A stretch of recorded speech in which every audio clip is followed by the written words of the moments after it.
कोशाद्रव्य, cytoplasm, है ना। अरे कोई बात नहीं यार, हिंदी में। हाँ हाँ, कोशाद्रव्य लिख लो, ठीक है। देखो, कोशिका के अंदर प्राप्त होने वाला द्रव्य, कोशिका के अंदर प्राप्त होने वाला द्रव्य साइटोप्लाज्म, कोशिका के अंदर प्राप्त होने वाला द्रव्य,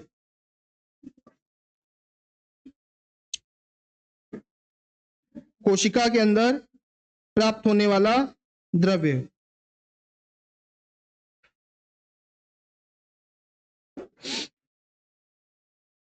फिर लिखो अगला,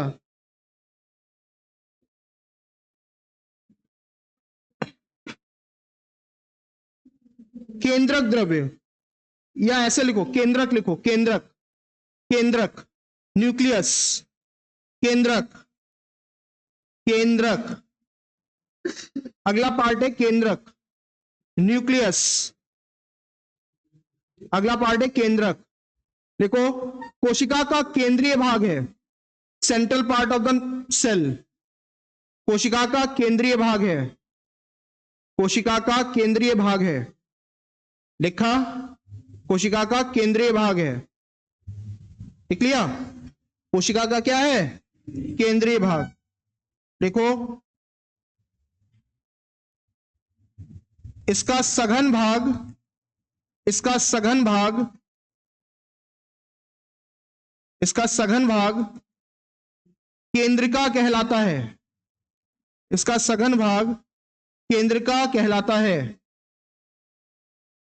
इसका सघन भाग केंद्रिका कहलाता है, इसका सघन भाग क्या कहलाता है, केंद्रिका कहलाता है।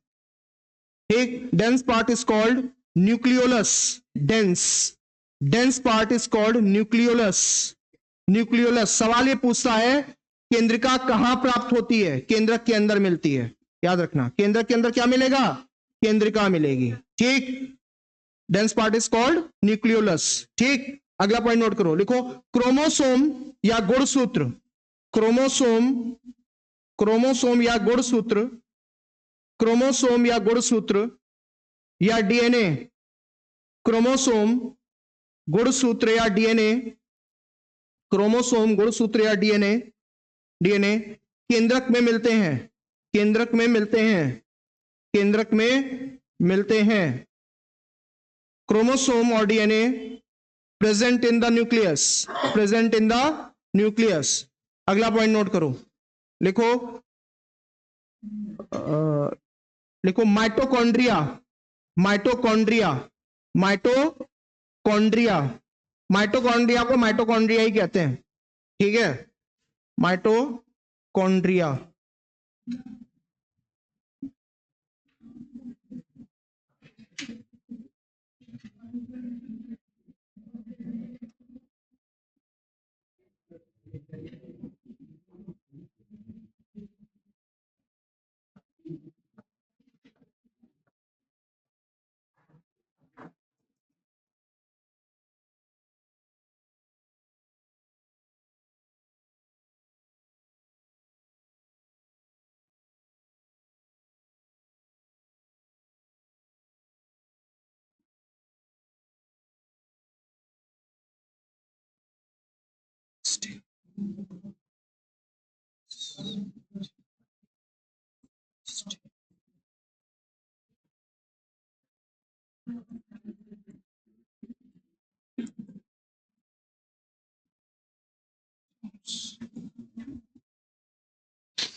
जूते के आकार की संरचना वाली एक कोशिकांग तुम लोगों की कोशिकाओं के अंदर पड़ा हुआ है, इसको power house of the cell कहा जाता है, यानी कि कोशिका का ऊर्जा गृह कहते हैं।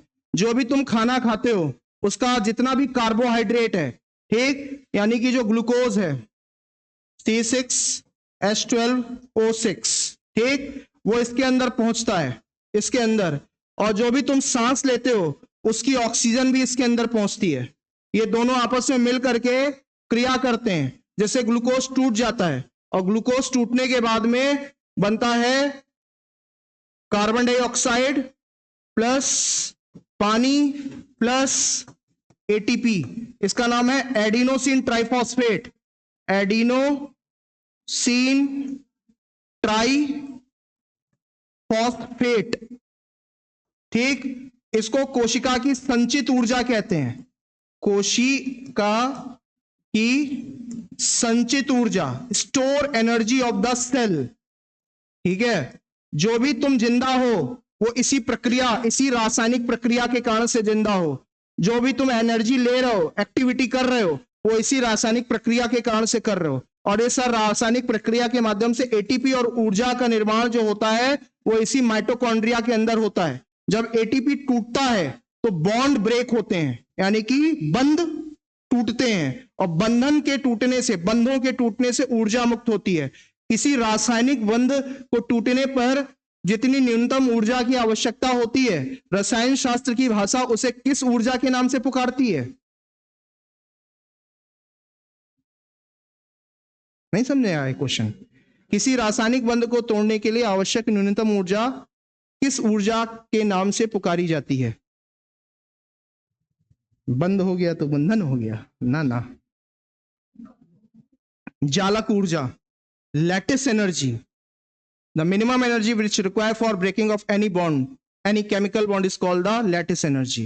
ठीक है, तो ये ऊर्जा का जब बंध टूटेगा तो अपार ऊर्जा मुक्त होगी। 1 ग्राम ग्लूकोज जब जलेगा, ठीक है, 1 ग्राम ग्लूकोज के जलने से, ठीक, लगभग 486 किलो कैलोरी एनर्जी मुक्त होती है। उसी से तुम जिंदा और अपने सारे काम कर पाते हो। ठीक, ये याद रखना। या 100 ग्राम ग्लूकोज के जलने से, या 1 ग्राम ग्लूकोज के जलने से 4.18 जूल ऊर्जा मुक्त होती है। ठीक, याद रखना। इसके साथ में यही क्रिया क्या कहलाती है? ध्यान से समझना, बाउंस मारेगा, क्वेश्चंस बनते हैं इस पे। ठीक, ये क्या है? ये क्रिया कहलाती है अपचयन। क्या है? अपचयन। ठीक, अपचयन की क्रिया है, अंग्रेजी में इसको रिडक्शन कहते हैं। ठीक, और इसी को कहा जाता है ऑक्सीश्वसन। ऑक्सीश्वसन यानी कि एरोबिक रिस्पायरेशन। ये जो तुम सांस ले रहे हो, ये श्वसन की जो क्रिया है, ठीक है, इसको श्वसन नहीं कहते हैं। ऑक्सीजन को अंदर करना, कार्बन डाइऑक्साइड को बाहर करना, ये श्वसन नहीं है। ठीक, इसको कहते हैं श्वासोच्छ्वास। ठीक है, विज्ञान की भाषा में इसको श्वासोच्छ्वास कहा जाता है, अंग्रेजी में इसको ब्रीदिंग कहते हैं। सिर्फ ये गैसों का अदला बदली है, तुम्हारा शरीर वातावरण से गैस की अदला बदली कर रहा है, ये श्वसन नहीं है। श्वसन की प्रक्रिया तुम्हारे माइटोकॉन्ड्रिया के अंदर संपन्न होती है। ठीक, उसी प्रक्रिया के दौरान ऊर्जा निकलती है, और ऊर्जा जब मुक्त होती है उसी से कोशिका अपना काम करती है, और तुम्हें ऊर्जा का अनुभव होता है, और तुम अपने सारी एक्टिविटीज, बॉडी की या मेंटल सारी एक्टिविटीज कर पाते हो। बात समझ में आ रही है? ठीक, तो श्वसन की क्रिया माइटोकॉन्ड्रिया के अंदर होती है। अब यहां पे ग्लूकोज के साथ में ऑक्सीजन जुड़ती है, तो जिन पदार्थों के साथ में ऑक्सीजन जुड़ती है उन पदार्थों का ऑक्सीकरण होता है। ठीक, ऑक्सीकरण यानी कि ऑक्सीडेशन होता है। और पता नहीं तुम लोगों ने पढ़ा कि नहीं पढ़ा, जिन पदार्थों का ऑक्सीकरण होता है वो प्रक्रिया अपचयन कहलाती है, और जिन पदार्थों का अपचयन होता है वह प्रक्रिया ऑक्सीकरण कहलाती है। एक दूसरे का उल्टा, वाइस वर्सा होता है। बात समझ में आ गई? तो श्वसन की क्रिया एक अपचयन की क्रिया है, और यही सवाल बनता है। बात समझ में आ गई? ठीक, इसके अलावा इसके अंदर जो द्रव भरा रहता है, उस द्रव के विषय में पूछता है कि उस द्रव को क्या कहा जाता है, उसको मैट्रिक्स कहा जाता है। ठीक है, इसके अलावा इसमें उंगलियों के समान एक सदृश संरचना लगी रहती है। ठीक है, पार्टिकल लगे रहते हैं, इनको क्रिस्टी कहा जाता है। क्रिस्टी माइटोकॉन्ड्रिया के अंदर प्राप्त होने वाली संरचना है। इसके अलावा यहां पर गोल गोल आकार के कण लगे रहते हैं, इनको F1 पार्टिकल या ऑक्सीसोम्स कहा जाता है। इन्हीं में इलेक्ट्रॉन का ट्रांसपोर्टेशन होता है। इलेक्ट्रॉन का ट्रांसपोर्टेशन का मतलब होता है इलेक्ट्रॉन का आवागमन। ठीक, इलेक्ट्रॉन का आवागमन इन्हीं F1 पार्टिकल्स के माध्यम से होता है। ठीक, इसके अलावा तुम्हारे शरीर में एक ही मात्र ऐसा कोशिकांग है जिसमें मुक्त रूप में डीएनए प्राप्त होता है, और तुम्हारे शरीर के कोशिका में कोई भी ऐसा कोशिकांग नहीं है, ठीक, जिसमें डीएनए प्राप्त होता हो। पौधों के शरीर में 2 कोशिकांग हैं जिसमें डीएनए प्राप्त होता है। पहला कोशिकांग तुम्हारा माइटोकॉन्ड्रिया है पौधों की कोशिका में, और दूसरा कोशिकांग उनका हरित प्लवक यानी कि क्लोरोप्लास्ट होता है। इसीलिए इन दोनों कोशिकांगों को कोशिका के अंदर कोशिका, सेल विद इन सेल कहा जाता है। क्योंकि डीएनए के कारण से ये ऑटोनॉमस स्वायत्त निकाय के रूप में काम करते हैं। मतलब ऐसा समझो ये दोनों कोशिकांग ऐसे हैं, हरित प्लवक और माइटोकॉन्ड्रिया की नेचर ने तुम्हारी कोशिका के अंदर बैक्टीरिया डाल के रखे हुए हैं। बात समझ में आ गई? जैसे नेचर ने तुम्हारे खून में अमीबा डाल के रखे हैं, वैसे ही कोशिका के अंदर इन्होंने ये दो बैक्टीरिया डाल के रखे हैं जो अपने हिसाब से काम करते हैं। अगर इस माइटोकॉन्ड्रिया को कोशिका से निकाल के बाहर रख दो, ठीक है, और उसको थोड़ा एनवायरमेंट दिए रहो, तो ये स्वतः रूप से जिंदा रहेगी, ठीक, और कोशिकांगों की तरह मर नहीं जाएगी, ठीक है। इस कारण से इस अंग को या इस कोशिकांग को कहा जाता है कोशिका के अंदर कोशिका, सेल विद इन सेल। बात समझ में आ गई? जितनी भी बकवास अभी हमने करी है ये सब सवाल है, ठीक है। और अगर रेलवे का एग्जाम देने की सोच रहे हो तो मेरी हर एक बकवास को अच्छे से याद कर लेना, ठीक है। अगला पॉइंट नोट करो, लिखो इसमें क्या लिखोगे? हाँ, बनाना चाहो बना लो, मनो तो क्या है, ठीक है। पहला पॉइंट नोट करो, लिखो जितना भी तुम ग्लूकोज खा रहे हो सब इसी के पास में जा रहा है, ठीक है। यही ग्लूकोज को ब्रेक डाउन कर रही है, तोड़ रही है, ठीक, और ऊर्जा उत्पन्न कर रही है। लिखो पहला पॉइंट, लिखो लिखो मैट्रिक्स क्रिस्टी F1 पार्टिकल और ऑक्सीसोम माइटोकॉन्ड्रिया की संरचना है। जितना ये नाम लिखा हुआ है इनका नाम लिखने के लिए बोल रहा हूं मैं, ठीक। मैट्रिक्स क्रिस्टी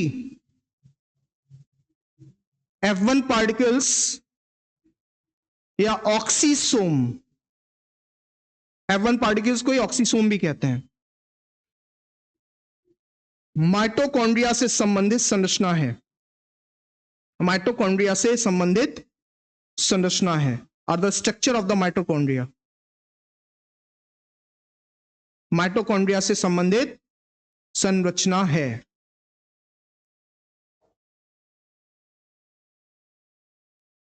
संरचना है, लिखा। अगला पॉइंट नोट करो, लिखो इसे कोशिका का ऊर्जा ग्रह कहते हैं, called power house of the cell. इसे कोशिका का ऊर्जा ग्रह कहते हैं।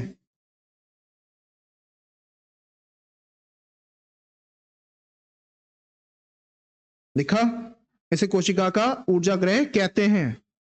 अगला पॉइंट नोट करो, लिखो ग्लूकोज या कार्बोहाइड्रेट का ऑक्सीकरण, ग्लूकोज या कार्बोहाइड्रेट का ऑक्सीकरण माइटोकॉन्ड्रिया के अंदर होता है।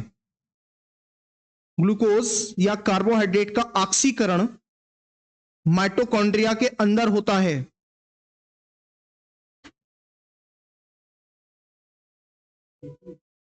ऑक्सीडेशन ऑफ द ग्लूकोज और carbohydrate conduct with in mitochondria, in mitochondria.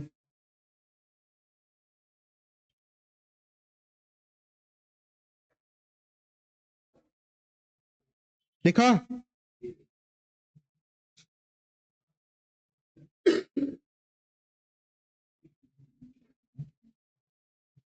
फिर लिखो अगला पॉइंट, लिखो ये रिएक्शन नोट करो, ये वाली रिएक्शन नोट करो। ये ग्लूकोज है, ये ग्लूकोज का फॉर्मूला है, इम्बैलेंस है। ये ऑक्सीजन है, ये ऑक्सीजन है, ठीक।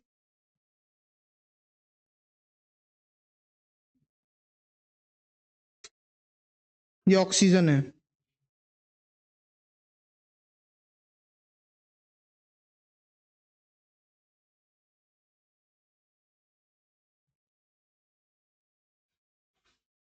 देख लिया।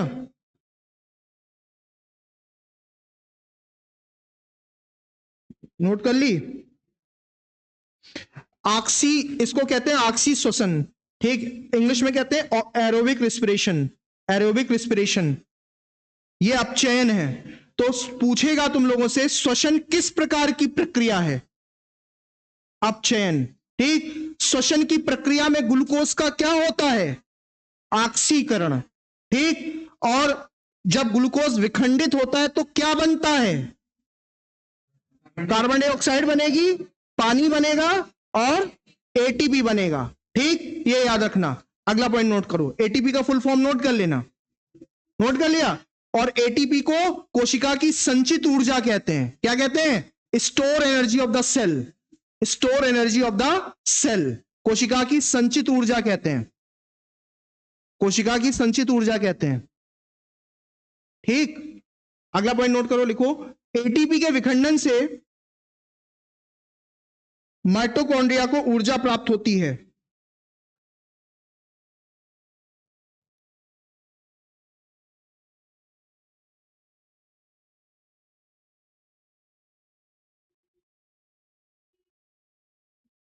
एटीपी के विखंडन से माइटोकॉन्ड्रिया को ऊर्जा प्राप्त होती है। एटीपी के विखंडन से माइटोकॉन्ड्रिया को ऊर्जा, माइटोकॉन्ड्रिया को ऊर्जा का मतलब क्या है? कोशिका को ऊर्जा प्राप्त होती है। देख लिया? ठीक, अगला पॉइंट नोट करो, देखो, माइटोकॉन्ड्रिया को और हरित लवक को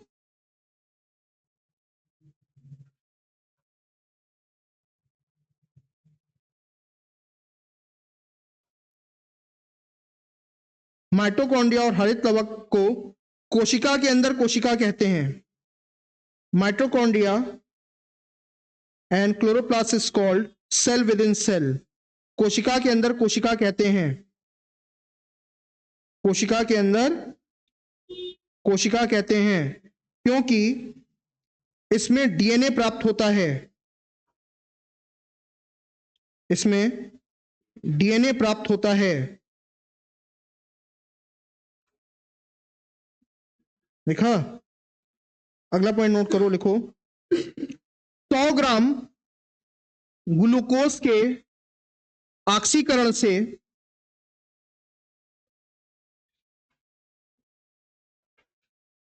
100 ग्राम ग्लूकोज के ऑक्सीकरण से लगभग 1560 किलो जूल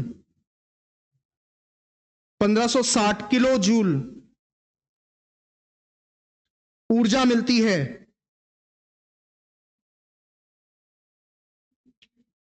1560 किलो जूल ऊर्जा मिलती है। Combustion of 100 gram glucose give approx 1560 kilo joule energy. 1560 kilo joule energy. अगला पॉइंट नोट करो, देखो, 1 ग्राम ग्लूकोज के जारण से, जारण का मतलब होता है विखंडन, टूटना। ठीक है, 1 ग्राम ग्लूकोज के जारण या ऑक्सीकरण से, जारण बोलो या ऑक्सीकरण बोलो, ठीक है, combustion of the 1 gram glucose gives. ठीक, 1 ग्राम ग्लूकोज के ऑक्सीकरण से लगभग 4 किलो कैलोरी 4 किलो कैलोरी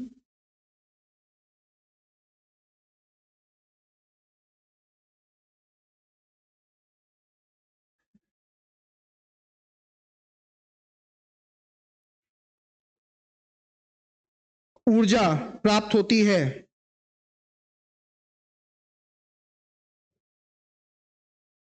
ऊर्जा प्राप्त होती है। लिखा? अगला पॉइंट नोट करो, लिखो, 100 ग्राम ग्लूकोज के जारण से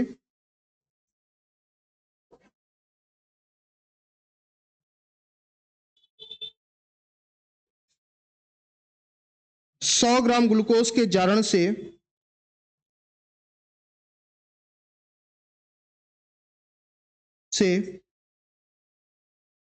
ऑक्सी श्वसन में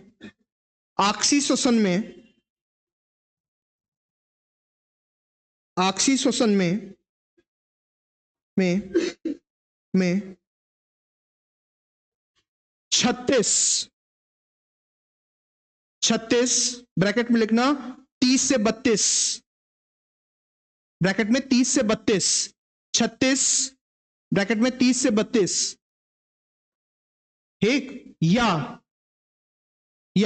16 से 18 मोल MOL।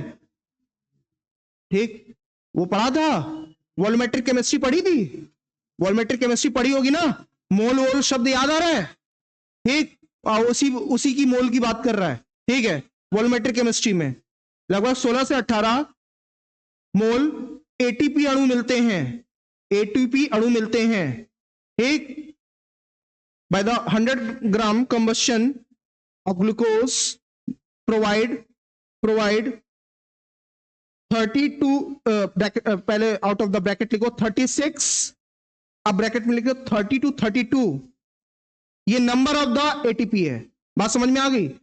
अगर इसके बाद में मोल की बात करेंगे, ठीक है, और 16 to 18 mole, both are the ATP, दोनों एटीपी हैं। नंबर्स की बात करेंगे तो क्या है, आंकड़ा 36 का है। लेकिन अगर हम वॉल्यूमेट्रिक केमिस्ट्री में चले जाएंगे, क्योंकि सवाल यह भी पूछता है कि आयतन के अनुसार कितना मिलेगा, तो आयतन के अनुसार मिलेगा 16 से 18 मोल एटीपी मिलेगा, मोल एटीपी। बात समझ में आ गई। तो ये याद रखना, दोनों जैसा क्वेश्चन होगा वैसा उसका आंसर होगा। और विशेष रूप से जो रेलवे का एग्जाम देने के लिए सोच रहे हैं वो होश में पढ़ना इन सेंटेंसेस को, ठीक है, क्योंकि उसमें थोड़ा डीप साइंस पूछता है जाकर के, ठीक है, घुस करके अंदर पूछेगा जाकर के। अगला पॉइंट नोट करो, है क्या चीज, किसको, aerobic respiration, in aerobic respiration, in aerobic respiration. अगला पॉइंट नोट करो, लिखो, देखो अनाक्सी श्वसन में, अनाक्सी श्वसन में 2 मोल एटीपी प्राप्त होते हैं, 2 मोल एटीपी प्राप्त होते हैं अनाक्सी श्वसन में, जिसमें ऑक्सीजन नहीं चाहिए। बात समझ में आ गई। 2 मोल एटीपी प्राप्त होते हैं। तुम लोगों को मैंने वो बताया है क्या अभी, रिस्पिरेशन बताया है क्या, मतलब श्वसन बताया है, नहीं बताया, चलो ठीक है। 2 मोल एटीपी प्राप्त होते हैं। देखो तुम्हारा शरीर बिना ऑक्सीजन के भी श्वसन करता है, ठीक, लेकिन शरीर का सारा पार्ट नहीं। जितनी भी तुम्हारी मांसपेशियां हैं वो कभी कभी बिना ऑक्सीजन के भी सांस लेती हैं और एनर्जी को यूज करती हैं और ग्लूकोज को तोड़ती हैं। बेसिकली ये समझ लो, श्वसन का तात्पर्य है ग्लूकोज को ब्रेक कर देना। बात समझ में आ गई। और ये ऑक्सीजन के प्रेजेंट में भी होता है, बिना ऑक्सीजन के प्रेजेंट में भी होता है। अब बिना ऑक्सीजन के प्रेजेंट में श्वसन कैसे होगा, जब तुम भाग रहे हो या एक्सरसाइज कर रहे हो, ठीक है, उतना ऑक्सीजन की सप्लाई नहीं हो पा रही है और ग्लूकोज का टूटना जल्दी चाहिए क्योंकि एनर्जी चाहिए कोशिकाओं को और मसल्स को, तो बिना ऑक्सीजन के ग्लूकोज को ब्रेक करने लगेंगी। तो जब बिना ग्लूकोज के ऑक्सीजन ब्रेक होने लगेगा, ऑक्सीजन ग्लूकोज ब्रेक होने लगेगा बिना ऑक्सीजन के, तो उस कंडीशन में क्या होगा, उस कंडीशन में कम मात्रा में एटीपी मिलेगा, लेकिन कम मात्रा में मिलेगा। जब ऑक्सीजन के परिणाम में ग्लूकोज टूटेगा तो यह बनेगा, लेकिन अब जब बिना ऑक्सीजन के परिणाम में ग्लूकोज टूटेगा तो लैक्टिक एसिड बनेगा। क्या बनेगा, लैक्टिक अम्ल। और यही लैक्टिक अम्ल तुमको थकान का अनुभव कराता है, ठीक है, याद रखना। यही जम जाता है तो तुम्हारा शरीर थक जाता है। यही लैक्टिक अम्ल की जगह बैक्टीरिया और फफूंदी इसका इस्तेमाल करेंगे जब ग्लूकोज को तोड़ेंगे बिना ऑक्सीजन के। बात नहीं करो, नहीं तो रिदम मेरा बिगड़ेगा, तुम लोगों का नुकसान होगा, हमें कुछ नहीं है, क्योंकि बहुत सारे पॉइंट्स दिमाग में एक के बाद आते चले जाते हैं।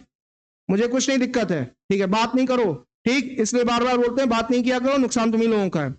अब बिना ऑक्सीजन के जब बैक्टीरिया और फफूंदी तोड़ते हैं ग्लूकोज को और वो एनर्जी को लेते हैं तो वो बनाते हैं अल्कोहल या एसिड, ठीक। और ये प्रक्रिया कहलाती कीड़वन, यानी कि फर्मेंटेशन।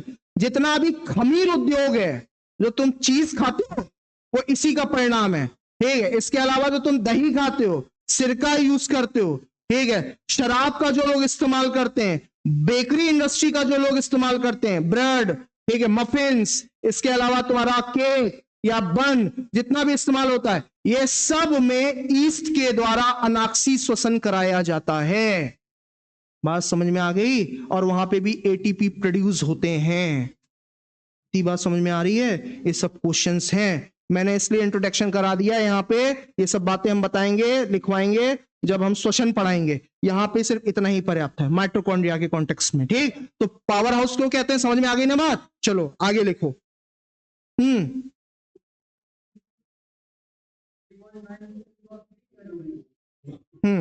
वही होता है, ठीक है। मोटे मोटी भाषा में 4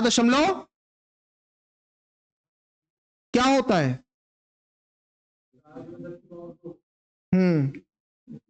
पावर 2 होता है। ठीक है, तुम इसमें एटीपी लिखो। अगला पॉइंट नोट करो, लिखो माइटोकॉन्ड्रिया की खोज, माइटोकॉन्ड्रिया की खोज कोलिकर नाम के वैज्ञानिक ने की थी। कोलिकर नाम के वैज्ञानिक ने की थी। Mitochondria discovered by Kolliker. Mitochondria की खोज किसने की थी? कोलिकर ने की थी। ठीक, लेकिन माइटोकॉन्ड्रिया नाम अल्टमान ने दिया। लेकिन माइटोकॉन्ड्रिया नाम अल्टमान ने दिया। अल्टमान ने दिया। और खोजा किसने था? कोलिकर ने।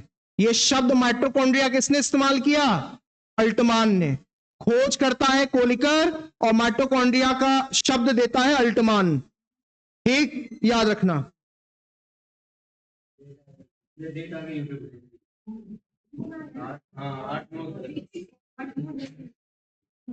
चलो, कोई दिक्कत नहीं, सब कुछ खत्म हो जाएगा, रिवीजन भी बहुत अच्छे से हो जाएगा। चलो अगला पॉइंट नोट करो। बस पढ़ते रहो, पढ़ाई की निरंतरता बना के रखो।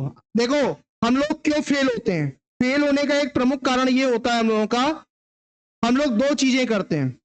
पहला तो पढ़ाई की कंटिन्यूटी ब्रेक करते हैं। ठीक, यानी कि निरंतरता को ब्रेक करते हैं।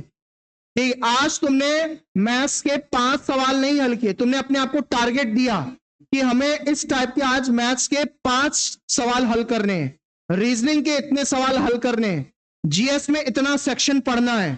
ठीक, और उसके बाद में ये भी हमें सब्जेक्ट हिंदी का भी पढ़ना है। और तुमने वो अगर रिदम ब्रेक किया तो ये रिदम फिर ब्रेक होता चला जाता है। और जब पढ़ाई की निरंतरता टूटती है तो अनसक्सेस रेट बढ़ जाता है, सक्सेस होने की चांस कम हो जाते हैं और अनसक्सेस रेट जो है वो इंक्रीज कर जाता है। तो भैया व्यक्ति सबसे झूठ बोल सकता है, धोखा दे सकता है, अपने आप से कभी नहीं धोखा देता। हमें मालूम होती है हमारे अंदर क्या कमियां हैं और क्या अच्छाइयां हैं। तो अपने अंदर की कमियां जो है उनको दूर करने का प्रयास करो पढ़ाई के कॉन्टेक्स्ट में। और जीवन में इससे सरल काम कोई नहीं है। दुनिया के सारे काम कठिन है। अपने घर वालों को देख लो, कितना मेहनत करते हैं, तब पैसा घर में आ पाता है, तब तुम्हारे घर का पालन पोषण हो पाता है। अपने माँ बाप को देख लो, माँ बाप से ईमानदारी करो कम से कम। ठीक है, पढ़ाई से बेहतर, पढ़ाई से सरल काम लाइफ में कुछ नहीं होता है। बाकी सारे काम स्ट्रगल वाले हैं लाइफ में। अभी तुम्हें अवसर भगवान ने प्रदान किया है, नहीं तो कुछ बच्चे ऐसे होते हैं जिनके पास में कोई साधन नहीं है, वो कैसे पढ़ रहे हैं वो वही जानते हैं। तुम लोगों को इतना भगवान ने, उनका शुक्र मनाओ, तुम्हें नवाजा है।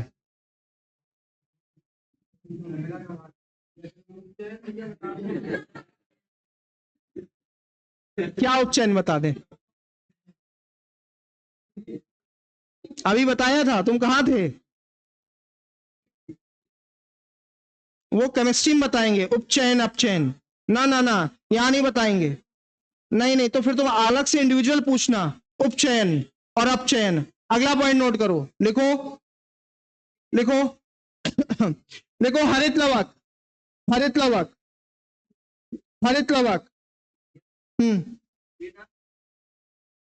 अल्टमान ने, अल्टमान ने हरित लवक लिखो।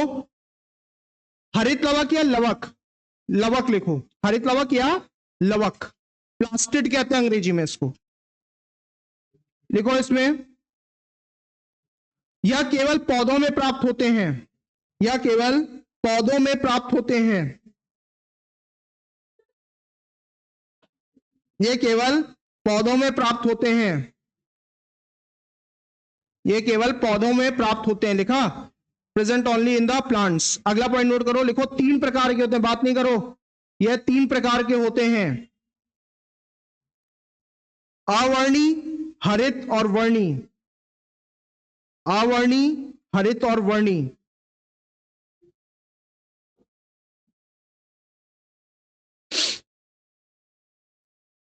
अवर्णी, हरित और वर्णी। इंग्लिश में कहते हैं ल्यूकोप्लास्ट, क्लोरोप्लास्ट और क्रोमोप्लास्ट। ठीक, ल्यूको,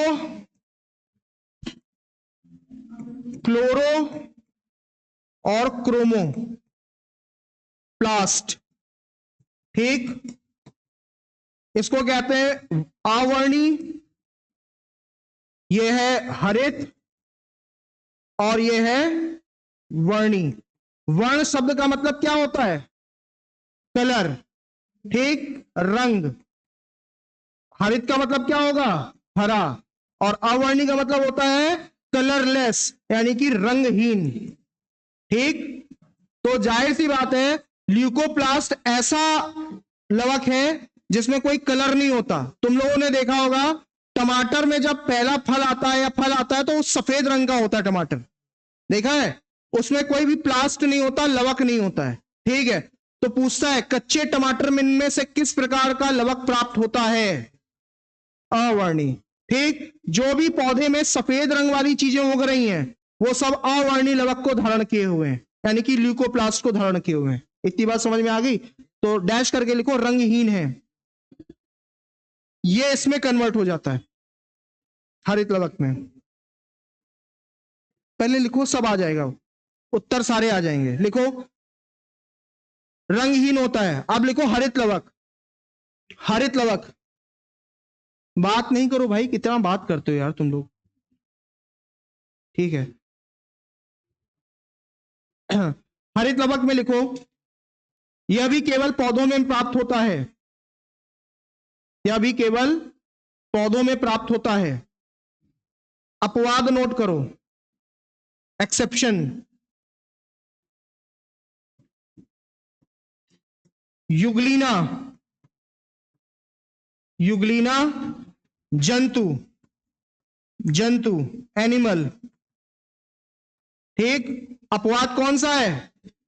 युगलीना। युगलीना अमीबा का एक रिश्तेदार है, ठीक। और युगलीना को जंतु और पौधों के मध्य की कड़ी कहा जाता है, connecting link between the animal and plant, ठीक। ये एक ऐसा जीव है, जंतु है, जिसमें कि लवक प्राप्त होता है और अपने भोजन का निर्माण ये पौधों की भांति स्वयं कर सकता है। और संसार में किसी भी ऐसे जंतु में सक्षमता नहीं है कि वह स्वपोषी हो। युगलीना में हरित लवक प्राप्त होने के कारण से वो स्वपोषी है, राइट, स्वपोषी है। अमीबा इसको मार के खा जाता है, अमीबा का शिकार होता है युगलीना, ठीक, याद रखना। तो यहीं पे एक बात नोट करो, युगलीना जंतु और पौधों के मध्य की कड़ी है, युगलीना जंतु और पौधों के मध्य की कड़ी है, connecting link between the animal and plant, जंतु और पौधों के मध्य की कड़ी है। लेकिन ये है क्या? एनिमल है, जंतु है, ये पौधा नहीं है, ठीक। संसार में यही स्वपोषी है जंतु के नाम पे, और कोई भी जंतु स्वपोषी नहीं है, ठीक। सब कुछ अप्रत्यक्ष अप्रत्यक्ष रूप से पेड़ पौधों पर डिपेंड करते हैं हम लोग भोजन के लिए, लेकिन ये नहीं करता। ये सूर्य के प्रकाश को ट्रैप करने की क्षमता रखता है। इस संसार में किसी भी ऐसे जंतु की हैसियत नहीं है कि वो सूरज के प्रकाश को डायरेक्ट ग्रहण कर पाए, वो सिर्फ हैसियत है पौधों की। पौधे सूर्य के प्रकाश को ट्रैप करने में सक्षम होते हैं इन्हीं लवकों के माध्यम से। ये फैक्ट्रीज हैं, फूड फैक्ट्रीज हैं पौधों की कोशिकाओं के अंदर, ठीक है, जो सूर्य के प्रकाश को ट्रैप यानी कि उनको बंद कर सकती हैं।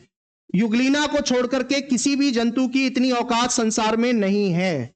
बात समझ में आ गई? इसलिए ये कनेक्टिंग लिंक है लिविंग में किसकी? प्लांट्स और एनिमल्स के बीच, ठीक। अगला पॉइंट नोट करो, लिखो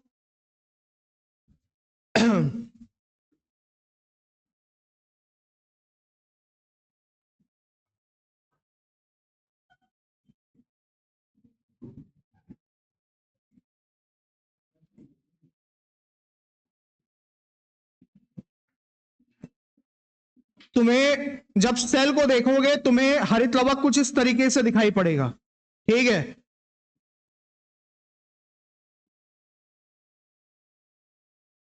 ये जो तुम स्ट्रक्चर देख रहे हो सिक्कों के ढेर की तरह, इसको कहा जाता है, एक सिक्के को कहते हैं, एक सिक्के को कहते हैं थैलेक्वाइड, थैलेक्वाइड,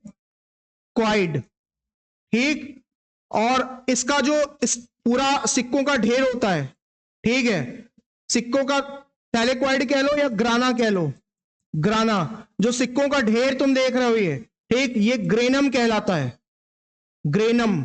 और ये ट्यूब जैसी संरचनाएं देख रहे हैं इनको लैमेली कहा जाता है, ठीक। इन दो पे सवाल पूछता है, ग्रेनम और लैमेली ये कहां प्राप्त होते हैं? ये हरित लवक के अंदर प्राप्त होते हैं, ठीक। तो नोट करो। हाँ, एक चीज और, इसका जो अंदर वाला पार्ट ये है लिक्विड, ये स्ट्रोमा कहलाता है, ठीक, ये स्ट्रोमा है। तो स्ट्रोमा, लैमेली और ग्रेनम, ये दोनों, ये तीनों हरित लवक की संरचनाएं हैं। तो नोट करो, स्ट्रोमा, ग्रेनम और लैमेली, स्ट्रोमा, ग्रेनम और लैमेली हरित लवक से संबंधित संरचनाएं हैं। ग्रेनम और लैमेली हरित लवक से संबंधित संरचनाएं हैं। जैसे माइटोकॉन्ड्रिया में था, सेम वैसे ही are the structure of the chloroplast या क्लोरोफिल। ठीक, से संबंधित संरचनाएं हैं। बनाने की आवश्यकता नहीं है, खाली बस नाम याद रखना। ठीक है, 3 स्ट्रक्चर्स के नाम याद रखना, बस यही सवाल बनता है। अगला पॉइंट नोट करो, लिखो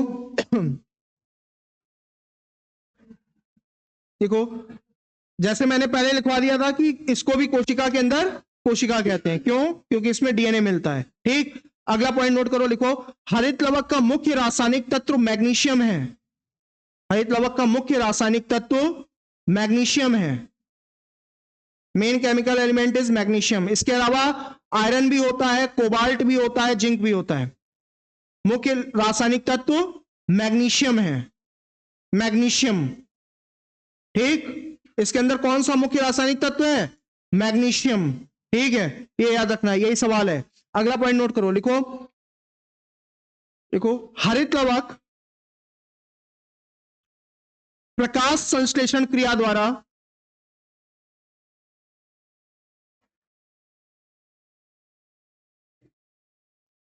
हरित लवक प्रकाश संश्लेषण क्रिया द्वारा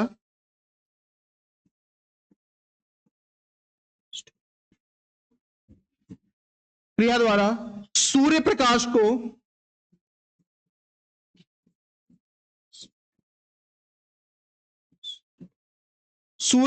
को को या सौर ऊर्जा को रासायनिक ऊर्जा में बदल देता है, या रासायनिक ऊर्जा में बदल देता है।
हाँ, इसको नोट कर लो,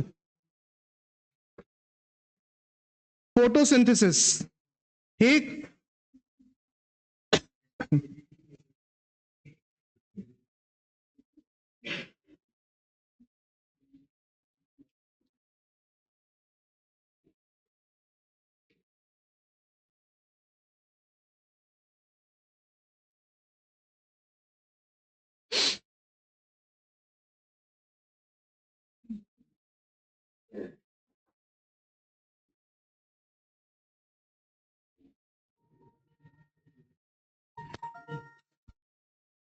हेलो हेलो,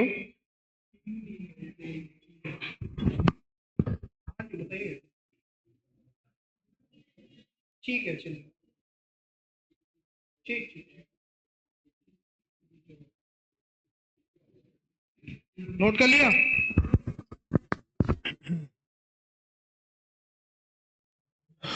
नोट कर लिया, लो भैया साइड हो गए।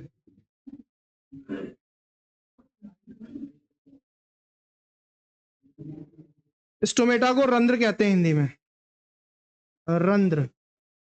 पत्तियों में छेद जो होते हैं वो स्टोमेटा है।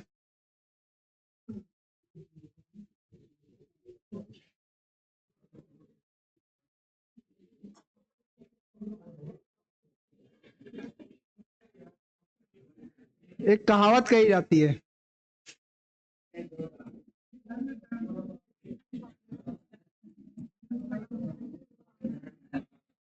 और बिल्कुल सत्य कहावत है ये। तुम्हें बड़ी चिंता है बालिकाओं की? नहीं, तुम अभी चिंता मत करो, अभी तुम सिर्फ पढ़ाई की चिंता करो। अभी सामाजिक कार्य करने का तुम्हारी आयु नहीं है, अभी तुम्हारी आयु सिर्फ पढ़ाई करने की है। क्या नहीं है? तो तुमने काहे दंगल देख ली थी? ठीक है, चलो आगे लिखो। हाँ भैया, अवर्णी में सेल्यूलोज आ जाएगा। अवर्णी सेल्यूलोज क्या होता है? सेल्यूलोज रासायनिक रूप से क्या है? वो अणु है ना। और हम अभी किसकी बात कर रहे हैं? कोशिकांग की बात कर रहे हैं, कोशिका के स्ट्रक्चर की बात कर रहे हैं, है ना। और ये कोशिका के स्ट्रक्चर विभिन्न प्रकार के प्रोटीनों और रासायनिक तत्वों से मिलकर बना है ना। तो तुम दोनों बिल्कुल डिफरेंट बात कर रहे हो। वो अवर्णी नहीं, वो एक मॉलिक्यूल है जो कि कार्बन, हाइड्रोजन और ऑक्सीजन को मिला करके बना है। बात समझ में आ रही है? और ये क्या है? ये लवक क्या है? ये कोशिकांग है जिसमें सिर्फ कार्बन, हाइड्रोजन और ऑक्सीजन के अलावा नाइट्रोजन भी है, मैग्नीशियम भी है, आयरन भी है, कोबाल्ट भी है। ठीक है, इसके अलावा प्रोटीन भी है, बहुत सारे तत्व हैं। ठीक, ये कोशिकांग है और वो तत्व है या मॉलिक्यूल है, तो वो अवर्णी कैसे हो सकता है? ठीक, दोनों में अंतर है। अगला पॉइंट नोट करो। देखो भाई, पॉइंट क्या नोट करो, कहानी सुन लो। कहानी ये है, पौधा वायुमंडल से ऑक्सीजन को और कार्बन डाइऑक्साइड को ग्रहण करता है। पत्ती का जो पीछे वाला डोर्सल सरफेस होती है उसमें छेद ज्यादा मात्रा में होते हैं। ठीक, पत्ती को पलट के देखो, उसमें तुम्हें छेद ज्यादा मात्रा में दिखाई देंगे, ऊपर कम मात्रा में दिखाई देंगे। ठीक, तो ऊपर भी होते हैं। इन्हीं छेदों को क्या कहा जाता है? रंध्र कहते हैं। पौधा वायुमंडल से कार्बन डाइऑक्साइड को ग्रहण करता है। ठीक, ये कार्बन डाइऑक्साइड जाती है हरित लवक के अंदर, और पौधा सिर्फ केशिका जल लेता है और कोई भी पानी ग्रहण नहीं करता।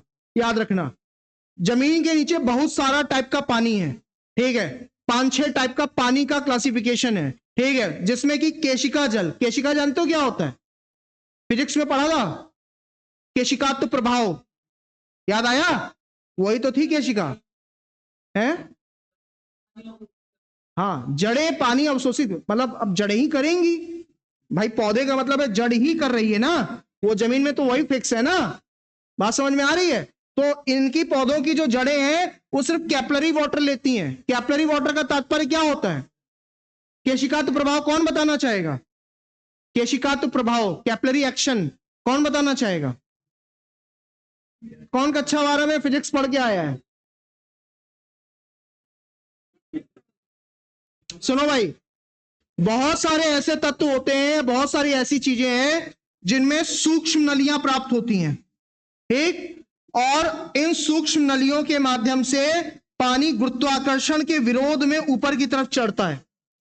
ध्यान से समझना, गुरुत्वाकर्षण के खिलाफ पानी की एक टेंडेंसी होती है, किसी लिक्विड की टेंडेंसी होती है ऊपर की ओर मूव करेगा इन नलियों के माध्यम से। ठीक, तो मिट्टी में भी इसी प्रकार की नलियां प्राप्त होती हैं जिनके माध्यम से नीचे का पानी, जमीन की भूमि का पानी ऊपर की तरफ मूव करता है। और ऐसी नलियों के माध्यम से मूव होने वाला जो पानी होता है उसी को केशिका जल कहते हैं। बात समझ में आ गई? इसके अलावा अंडरग्राउंड में होता है, जमीन के नीचे होता underground water, chemical water, hygroscopic water. ठीक, layer 2B1 water, B1 water, B2 water, बहुत सारे टाइप का पानी होता है। वो कोई भी पौधा, ग्रेविटेशनल वाटर, किसी भी प्रकार के पौधे द्वारा यह ग्रहण नहीं किया जाता है। वो सिर्फ कौन सा पानी लेता है? केशिका जल, जो नलियों के माध्यम से आता है। और ये केशिका प्रभाव अगर ना होता तो तुम अपने कपड़े नहीं साफ कर सकते थे। उदाहरण के तौर पे यहाँ पानी फैला दो, कपड़े का, सूखे कपड़े का पोर्शन यहाँ पे टच करा के पानी से रखो, तुम देखोगे धीरे धीरे वो कपड़ा गीला होने लगेगा, क्योंकि कपड़े में इसी प्रकार की नलियां हैं और पानी गुरुत्वाकर्षण के विरोध में ऊपर चढ़ना शुरू कर देगा। इसी प्रभाव को कहा जाता है केशिकात्व प्रभाव। ठीक, किसान जो खेत जोत करके भूमि को फसल के बाद में ठीक करता है, तो उसके पीछे दो विज्ञान काम करते हैं। पहला, किसान भूमि की या मिट्टी की नमी को बचाने के लिए इन नलियों को तोड़ देता है।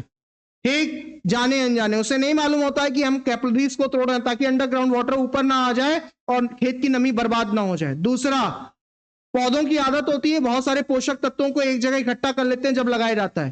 ठीक, साथ में जो पानी ज्यादा जाने से ऑक्सीजन की सप्लाई मिट्टी के अंदर होती है वो कम हो जाती है, जिसके कारण से खेत जोते जाते हैं। 3 कारणों से किसान खेतों को जोतता है, उसके पीछे 3 वैज्ञानिक कारण हैं। इन केशिकाओं को तोड़ना भी उसके पीछे एक वैज्ञानिक कारण होता है। बात समझ में आ गई?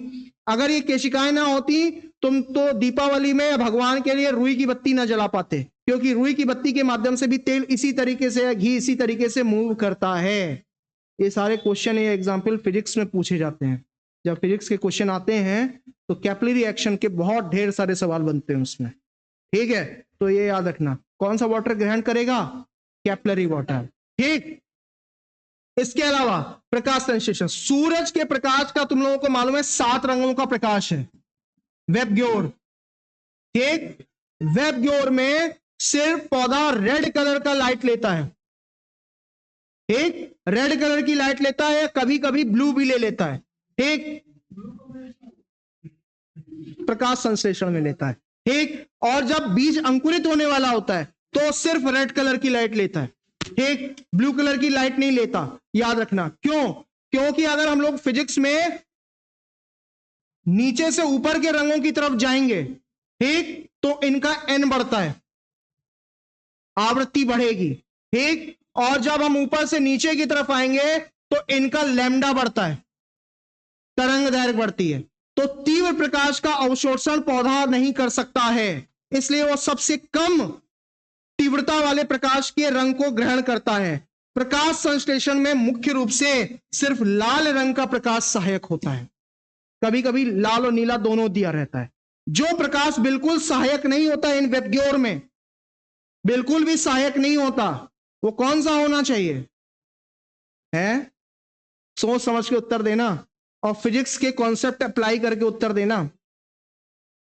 अंड बंड संड ना बोलो तुम। ठीक है, जो बिल्कुल भी प्रकाश उपयोगी नहीं होता है, हरा।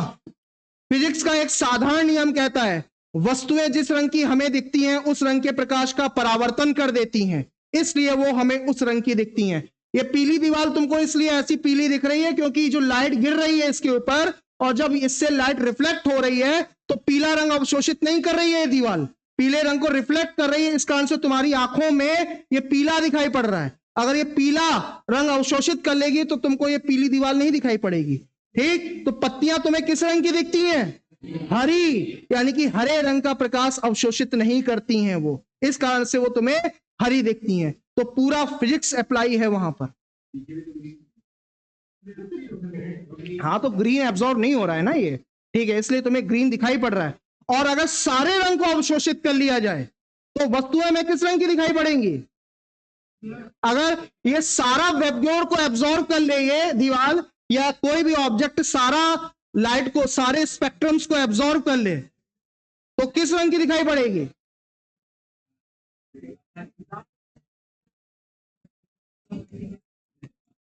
ब्लैक।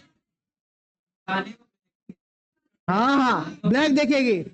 उदाहरण के तौर पे ब्लैक होल, जब कोई तारा मरता है जिसका द्रव्यमान 1.4 ms से ज्यादा होता है, 4 ms का मतलब होता है 1.4 मास ऑफ सन, इसको कहते हैं चंद्रशेखर लिमिट। तो वो मृत्यु के बाद में जब उसमें संलयन की प्रक्रिया समाप्त हो जाती है तो वो किसमें बदल जाता है? वो बदल जाता है ब्लैक होल में। और जब 1.4 ms से कम का होता है द्रव्यमान तो बदल जाता है रेड जाइंट में। ठीक, बात समझ में आ रही है? पूरा फिजिक्स काम कर रहा है यहां पे। ठीक, इसके अलावा पौधे का जो खाना है वो क्या है? ग्लूकोज। प्रकाश संश्लेषण के बाद में पौधा या तो ग्लूकोज बनाता है या तो स्टार्च बनाता है, दोनों कार्बोहाइड्रेट हैं। बात समझ में आ रही? इतना याद रखना। इसके साथ में एक चीज और याद रखना, ये पानी कहां से मिलेगा, ये ऑक्सीजन कहां से मिलेगी? ये ऑक्सीजन मिलेगी इस पानी के टूटने से। जब ये पानी ब्रेक करेगा तो ऑक्सीजन रिलीज होगी, और ऑक्सीजन ही को प्राणदायी गैस कहा जाता है। तो ऑक्सीजन कहां से रिलीज करेगा पौधा? इन्हीं स्टोमेटा से रिलीज करेगा। बात समझ में आ गई? दिन के समय में प्रकाश संश्लेषण की क्रिया होती है, इसलिए दिन के समय में पौधा प्रकाश संश्लेषण में ऑक्सीजन को रिलीज करता है, रात में पौधा सिर्फ कार्बन डाइऑक्साइड को रिलीज करता है। इसीलिए कहा जाता है रात के समय में पेड़ के नीचे नहीं सोना चाहिए, नहीं तो व्यक्ति बीमार हो जाता है, सिवाय 3-4 पौधों के, जिसमें से पीपल प्रमुख पौधा है, दूसरा नीम है, तीसरा स्नेक प्लांट है, ठीक, और भी कुछ पौधों की कैटेगरी है। मुख्य रूप से पीपल और नीम ये रात में ऑक्सीजन और कार्बन डाइऑक्साइड दोनों रिलीज करते हैं, लेकिन ऑक्सीजन की भी मात्रा होती है। पौधे कार्बन डाइऑक्साइड सिर्फ रात में ज्यादातर मात्रा में रिलीज करते हैं। इसका मतलब यह नहीं होता कि वो दिन में कार्बन डाइऑक्साइड रिलीज नहीं करते हैं, रिलीज करते हैं, लेकिन उसकी क्वांटिटी कम होती है। ठीक, ऑक्सीजन की क्वांटिटी ज्यादा होती है। हाँ, जाहिर सी बात है, उनके अंदर भी तो माइटोकॉन्ड्रिया है, वो भी तो भोजन के लिए ऊर्जा को उपयोग कर रहे हैं, ग्लूकोज को तोड़ रहे हैं, तभी तो ग्लूकोज बना रहे हैं वो। ठीक है, बात समझ में आ गई ना? क्वेश्चंस क्या है, अब इनको अलग से नहीं लिखवा रहे हैं। ठीक, बता लोगे ना कैसे क्या होगा? तुमने बड़ी जल्दी कॉपी बंद कर ली। ठीक, आगे देखो, ज्यादा हो गया क्या? अभी टाइम नहीं हुआ है। ठीक है, अभी अभी अभी 5 मिनट बाकी हैं। चलो आगे लिखो, बस आगे लिखो। वर्णी लवक, वर्णी लवक, वर्णी लवक, वर्णी लवक, क्रोमोप्लास्ट। लिखो, वर्णी लवक में लिखो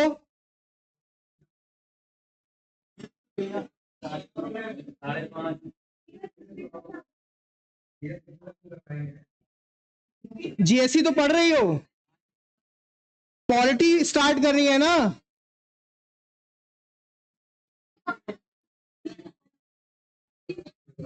लग रहा है ना?